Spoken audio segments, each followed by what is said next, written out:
Bonjour tout le monde, mon nom c'est Émilie Lebrun, puis le but de mon vidéo aujourd'hui, c'est de vous présenter ce que je fais comme différence entre le rétablissement et la guérison dans le domaine de la santé mentale, c'est-à-dire les personnes qui sont atteintes d'une maladie mentale. Moi, j'ai été formée père aidante, c'est-à-dire que je suis une personne ayant vécu la maladie, j'ai travaillé dans le domaine pour aider mes pairs, c'est-à-dire mes semblables qui vivent avec des maladies mentales, qui veulent se rétablir, qui veulent avancer dans leur processus de rétablissement, puis regagner le pouvoir sur leur vie. Donc, juste pour vous faire la différence entre le rétablissement et la guérison. C'est différent selon moi. Puis je me base surtout sur mon savoir expérientiel, c'est-à-dire mon expérience basée sur ce que j'ai vécu dans ma vie personnelle pour vous et mes connaissances théoriques, académiques que j'ai obtenues au fil des années pour vous faire la différence, pour vous montrer un peu, vous expliquer la différence que je fais entre le rétablissement et la guérison, qui sont pas la même chose. Donc, dans une publication que j'ai faite sur Facebook, j'ai expliqué que selon moi, j'avais atteint un seuil dans mon rétablissement, c'est-à-dire que j'avais parcouru différentes étapes dans mon rétablissement pour atteindre à la fin un niveau, si vous voulez, de rétablissement que je considère comme complet, puis qui me permettait de vivre sans symptômes actifs de la maladie.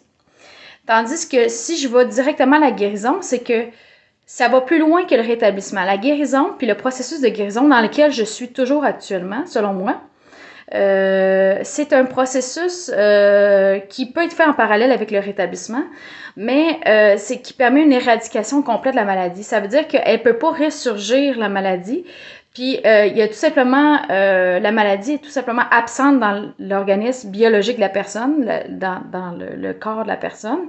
Et il n'y a pas possibilité de rechute parce que la maladie est plus là médicalement parlant, si vous voulez. Donc, pour le rétablissement, premièrement, j'aimerais remercier la QRP, l'Association québécoise pour la réadaptation psychosociale, qui est un organisme communautaire de la région de Québec, mais qui œuvre partout au Québec et même à l'international, qui m'a aidé à développer mon savoir et mon expérience professionnelle en santé mentale. Puis la QRP, c'est grâce à eux que j'ai pu obtenir et me former à la formation québécoise en intervention spécialisée par les pairs, donc pour devenir père aidante, dans laquelle j'ai travaillé aussi comme façon rémunérée, qui est une profession en émergence. Puis je tiens à les remercier pour l'expérience qu'ils m'ont donnée, puis toutes les connaissances que j'ai pu acquérir. Puis eux font vraiment, se basent surtout dans la formation en intervention par les pairs sur les 5 étapes du rétablissement. Ce sont les 5 étapes qui ont été établies un peu par les personnes, surtout des personnes qui ont été touchées par la maladie, qui ont dit, c'est un consensus entre différentes personnes qui ont dit qu'il y a 5 étapes dans le rétablissement. Puis je vais vous le montrer rapidement, si je suis capable, quelles sont les étapes du rétablissement. Faut que je vire ma caméra. Non, j'arrive pas. Ah ben, je vais y aller comme ça. Donc, il y a l'impact du trouble mental, choc et déni, la vie est limitée, renoncement et désespoir, le changement est possible, espoir et remise en question, et volonté d'agir et courage, et responsabilisation et pouvoir d'agir. Ça, c'est les étapes du rétablissement selon ce qui est enseigné dans la formation en québécoise dans l'intervention par les pairs. Puis, pour devenir père aidant. Puis, le rétablissement, ce qui est enseigné, c'est que c'est un processus autodéterminé, c'est-à-dire que c'est la personne qui décide quel chemin elle va parcourir pour atteindre un état de santé global, une satisfaction dans sa vie personnelle, avoir une vie satisfaisante selon son propre point de vue. Ça, c'est le rétablissement. Mais moi, ce que je dis, c'est que ces étapes-là sont pas nécessairement figées dans le béton, et que, selon moi, il y a différentes étapes globalement dans tout ça qui peuvent se rapprocher des 5 étapes que je viens de vous présenter, mais c'est pas figé dans le béton, puis les connaissances, puis l'avancement dans la science du rétablissement doit se poursuivre parce qu'il y a différentes étapes, puis je pense qu'ils ne sont pas mentionnées. Puis à un moment donné, je pense que chaque étape, tu les parcours, puis tu atteins quand même un accomplissement, une réussite de l'étape. Donc, ça veut dire que tu n'as pas besoin de recommencer toujours l'étape au complet. Puis parce que qu'est-ce qui enseigne, c'est que le rétablissement, c'est à vie. Y a pas, c'est de façon continue. C'est vrai, mais oui et non, je trouve. Parce que à un moment donné, je pense que tu atteins des seuils dans ton rétablissement, puis il faut que tu sois fier de ce que tu as accompli dans chaque étape, puis que tu n'aies pas possibilité de toujours retourner à l'étape 0, l'étape 1. Parce que même ce qu'on remarque, je pense, ce que j'ai remarqué dans les gens qui vivent avec la schizophrénie, c'est qu'ils ne retombent pas toujours à l'étape qui était au début de leur maladie. Ils avancent dans leur rétablissement, ils avancent toujours un peu, ce qui fait qu'à un moment donné, il y a des étapes charnières, il y a des comment je pourrais dire, ils atteignent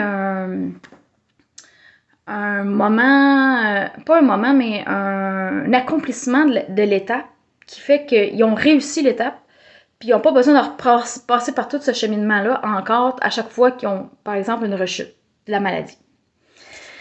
Donc, ça, c'est l'élément que j'amène un peu nouveau parce que dans les théories de rétablissement, qu'est-ce qu'on dit, c'est que c'est un processus continu, puis il y a des avancées, des reculs, mais que tu peux comme toujours retomber à l'étape 0, mais l'étape 1, si vous voulez. Mais moi, ce que je dis, c'est qu'à un moment donné, tu réussis, puis tu n'as pas besoin de repasser à l'étape précédente. Tu réussis quelque chose, puis tu passes à la prochaine étape. Puis là, c'est d'autres défis à surmonter. Mais moi, c'est ça en quoi je crois, sincèrement. Puis je sais que je sais que ça fonctionne comme ça. Parce que moi, j'ai avancé dans mon rétablissement parce que je vis avec la schizophrénie. Puis encore, je dis que j'ai réussi toutes les étapes de mon rétablissement.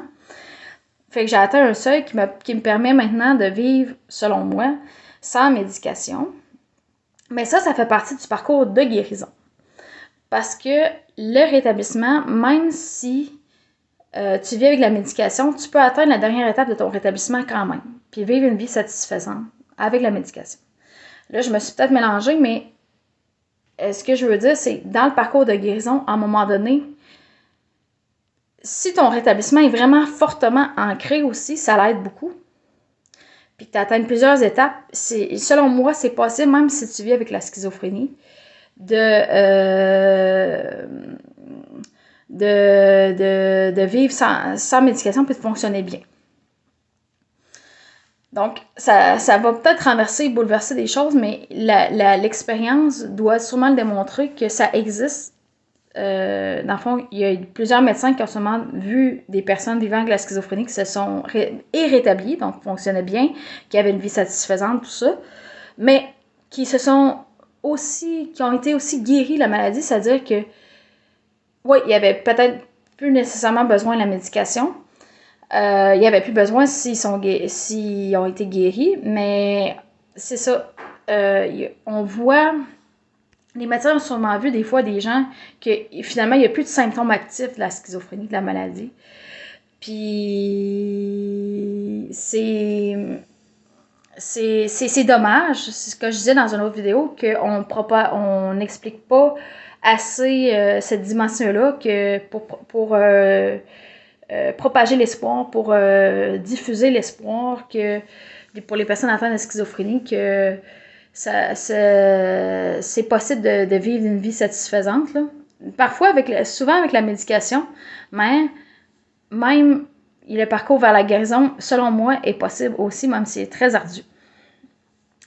Donc voilà, j'espère que vous avez aimé mon vidéo. Quand même assez long, hein, 9-10 minutes. Mais fait que mon nom, c'est Émilie Lebrun. Je suis biologiste de formation, ça veut dire que je suis une scientifique dans l'âme. Dans l'âme, mais de formation aussi. Fait que moi, j'ai un bac en baccalauréat en biologie, puis j'ai les fondements de mes raisonnements scientifiques, même si probablement ne sont pas parfaits à 100%. Je me suis formé l'esprit à la science grâce à mon baccalauréat en biologie, puis mes études antérieures en sciences de la nature, là, que ce soit au cégep, au collège, et à l'école secondaire.